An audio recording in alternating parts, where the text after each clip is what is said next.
I'll be as brief as possible. I'm based in the Faculty of Laws, and for the past 5 years I've been coordinating the Transcribe Bentham project, which is crowdsourcing the transcription of Jeremy Bentham's manuscripts. But I'm not going to talk about that right now, because I'll be doing that this afternoon to avoid repetition.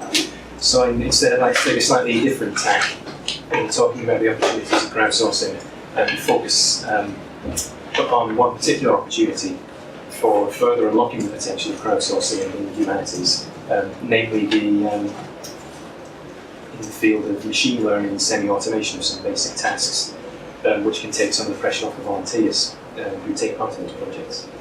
So during the past 3 years at Transcribe Bentham, we've been working on an EU-funded project called Transcriptorium, led by the Universitat Polytechnica de Valencia, which is developing solutions for the indexing, searching, and full transcription of handwritten manuscripts using handwritten text recognition technology.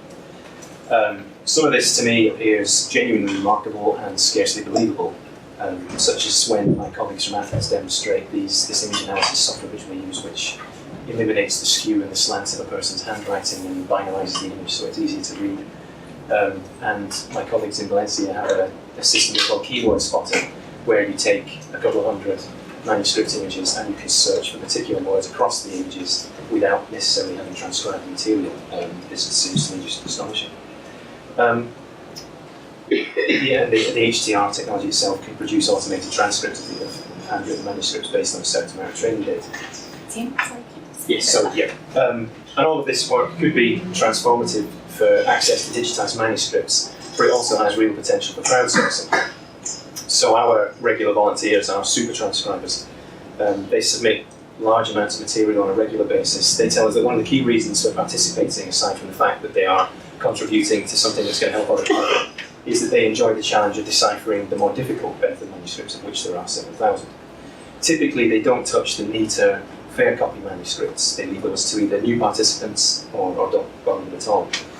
So one volunteer told us when we first discussed incorporating this handwritten text recognition technology into Transcribe Bentham that they would look forward to having let the machine take on this easier material and let them focus upon the harder stuff. So over the last few months, we've been testing a modified version of the Transcribe Bentham platform called TSX, in which the volunteer can either, as well as transcribing as they normally would, request a full transcript of the given manuscript page from the HTR engine, or if they come across a particular word when they get stuck, ask for a suggestion from the engine and then carry on. Because in the past, in Transcribe Bentham, if a volunteer can't read a word, they can start to get frustrated, they lose context of what follows, and they may well give up. So we're hopeful that this HTR technology will be beneficial to both new users and experienced volunteers, in that they can take advantage of the material, to take advantage of the technology whenever they want to, if they want to at all.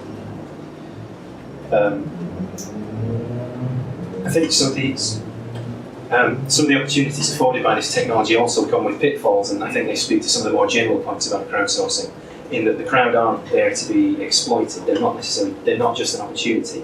And I think the biggest mistake anybody could make when establishing a crowdsourcing project is just to conceive of volunteers as disposable free labour. If participants don't feel valued, then why would they value participating at all? So if we bring this technology to Transcribe Bentham, we have to be very careful not to make the volunteers feel like they're being replaced by a machine, and ensure that the technology is complementary to their work, and make it optional rather than being prescriptive. During the next 3 years, this technology is going to be developed further in a program called Retrieval and Enrichment of Archival Documents, or READ, which is funded by the Horizon 2020 scheme and led by our colleagues at the University of Innsbruck. And I'm looking forward to seeing how this develops and how we can use it for Transcribe Bentham based on that. Thank you very much.